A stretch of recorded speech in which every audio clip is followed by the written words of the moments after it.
Today we have Henry and Lucy Godinez joining us.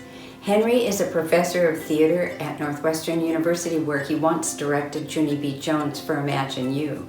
He's also the artistic associate at the Goodman Theater where he directs and sometimes performs. His daughter Lucy graduated from Northwestern in theater in 2018 and she's now a professional actress and has been seen at the Writers Theater in Into the Woods and in the Lincolnshire Marriott in Oliver. Let's see what they're going to share with us today. Hi. Hi. My name is Henry Godinez. And I'm Lucy Godinez. And I am a professor in the Department of Theater at Northwestern University. And this is Ziggy, our puppy. Hi, Ziggy. Can you say hello? Hello. And I am an alum of the theater department at Northwestern. I teach acting in the Department of Theater. And it is my pleasure to be here today to read you one of my favorite books from when my daughter Lucy and her sister Gabby were growing up. And it is called Hairs and Pelitos. It is a story in English and in Spanish from The House on Mango Street by Sandra Cisneros. Hairs. Pelitos. Everybody in our family has different hair. Todos en nuestra familia tenemos pelo diferente. My papa's hair is like a broom. El pelo de mi papá es como una escoba. All up in the air. Todo parado de punta. And me, my hair is lazy. Y yo, mi pelo es flojo. It never obeys barrettes or bands. Nunca obedece a broches o diademas. Carlos's hair is thick and straight. El pelo de Carlos es grueso y lacio. He doesn't need to comb it. No necesita peinárselo. Nenny's hair is slippery. El pelo de Nenny es resbaloso. Slides out of your hand. Se escurre de tu mano. And Kiki, who is youngest, Y Kiki, el más chiquito, has hair like fur. tiene pelo como peluche. But my mother's hair, like little rosettes. Pero el pelo de mi mamá como rositas, like little candy circles, all curly and pretty because como rueditas de dulce, todas chinitas y lindas porque she pinned it in pin curls all day. se hizo anchoas con pasadores todo el día. Sweet to put your nose into when she's holding you. Dulce cuando pones tu nariz en el cuando ella te abraza. Holding you and you feel safe. Cuando te abraza y te sientes segura. Is the warm smell of bread before you bake it. Es el olor tibio a pan antes de hornearlo. Is the smell when she makes room for you. Es el olor cuando te hace un campito. On her side of the bed, still warm with her skin. En su lado de la cama todavía calientito de su piel. And you sleep near her. Y te duermes cerca de ella. The rain outside falling and Papa snoring. La lluvia cayendo afuera y papá roncando. The snoring, the rain, and Mama's hair that smells like bread. Los ronquidos, la lluvia y el pelo de mamá que huele a pan. So since I grew up speaking Spanish and English, Spanish at home and English out in the world with my friends, it was important for me to have my daughters Lucy and Gabby grow up speaking Spanish as well. And so I would read books to them like Pelitos, which you just heard, in Spanish and in English. Even though I am not a singer, I would also sing to them in Spanish, just to help them to hear the Spanish on a regular basis. And I guess, even though I'm not a great singer, that the love of music and the love of Spanish found their way into Lucy's heart. Because as she grew up, she was an amazing singer. And when she went to Northwestern, she studied musical theater and now is a professional actress and a fantastic singer. And this last year, we actually had the opportunity to work together in a professional production, which I directed and which she was an actor in, called American Mariachi by Jose Cruz Gonzalez. And it's the story of a young woman and her cousin who start an all-female mariachi band to help her mother sort of deal with a disease called dementia that she's struggling with. And Lucy played the role of the cousin. And to be part of this all-female mariachi band, all of the women in the cast had to learn to play a musical instrument. And Lucy had to learn to play guitar, which she did not play before. So she would love to play a little song from the show for you now, and it's called Madrugada. And so here is Lucy once again playing the guitar and singing Madrugada. I hope you enjoy it. Era de madrugada cuando te empecé a querer, un beso la medianoche y el otro al amanecer. Era de madrugada cuando te empecé a querer, un beso la medianoche y el otro al amanecer. Ay, la, la, la, la, la. Era de madrugada cuando te empecé a querer. Ay, la, la, la. Un beso la medianoche y el otro al amanecer. Ay, ay, ay.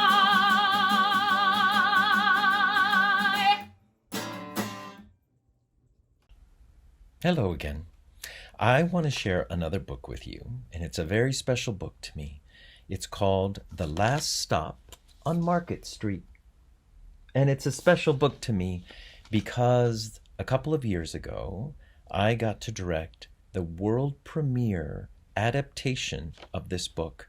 We turned it into a musical called The Last Stop on Market Street, and we did it here in Chicago at the Chicago Children's Theater and in Minneapolis at the Children's Theater Company of Minneapolis.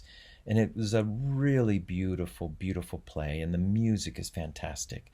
So I wanted to share this story with you. It's about a little boy, a young boy, who goes to visit his grandma, who lives in the city, and he doesn't live in the middle of the city like his grandma does. So some of the things in the city, are kind of weird to him and different, and she helps him appreciate all the different things about a city.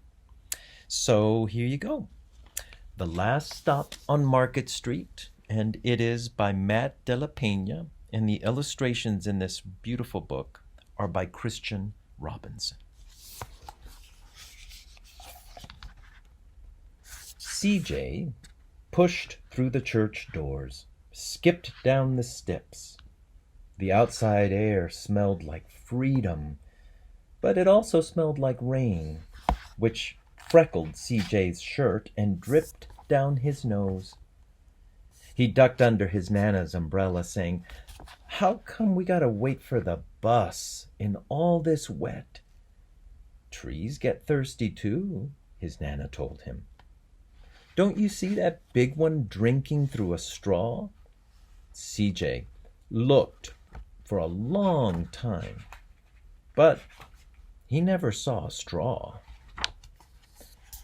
From the bus stop, he watched water pool on flower petals, watched rain patter against the windshield of a nearby car. His friend Colby climbed in, gave CJ a wave, and drove off with his dad. "Nana, how come we don't got a car?" "Boy, what do we need a car for? We got a bus that breathes fire, and old Mr. Dennis, who always has a trick for you." The bus creaked to a stop in front of them. It sighed and sagged, and the doors swung open. "What's that I see?" Mr. Dennis asked. He pulled a coin from behind CJ's ear, placed it in his palm. Nana laughed her big, deep laugh and pushed CJ along. They sat right up front. The man across the way was tuning a guitar. The old woman with curlers had butterflies in a jar.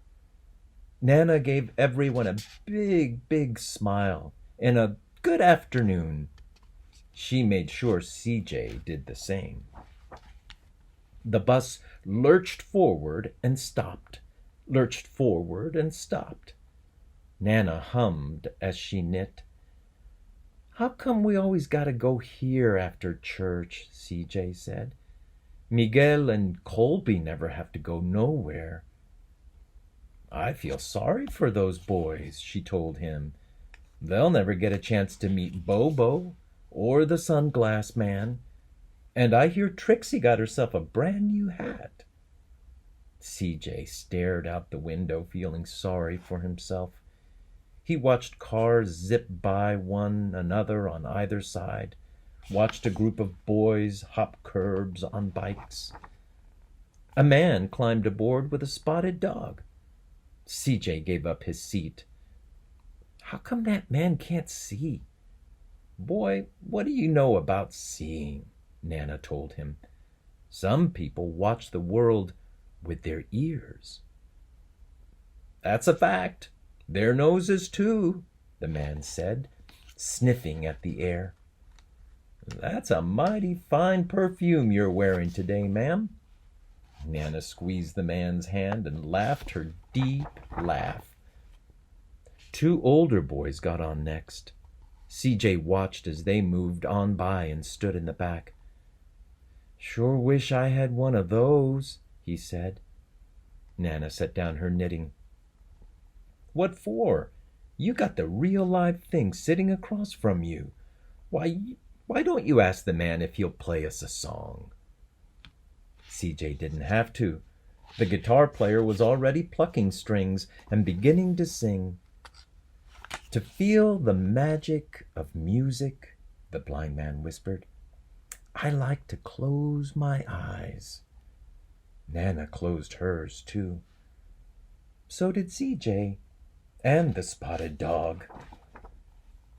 And in that darkness, the rhythm lifted CJ out of the bus, out of the busy city.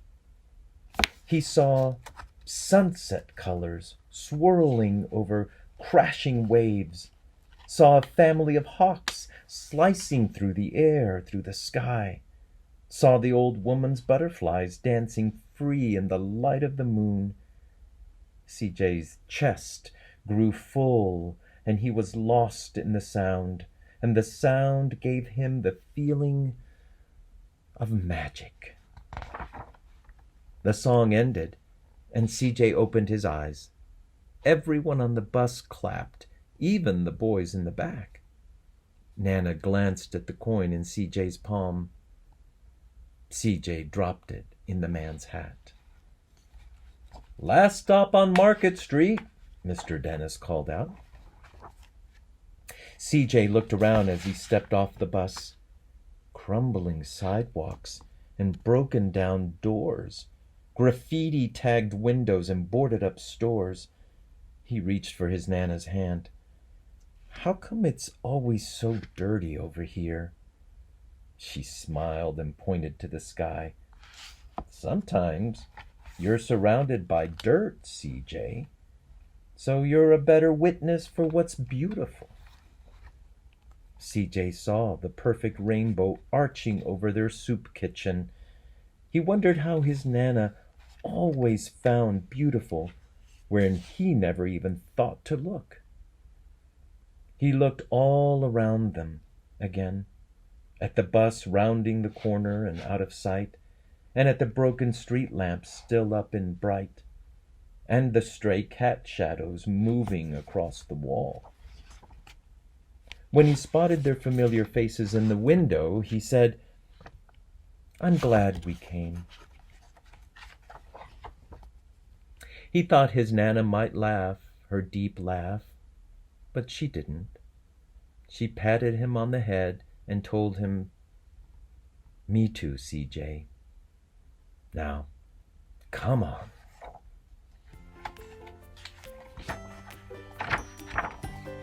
The end.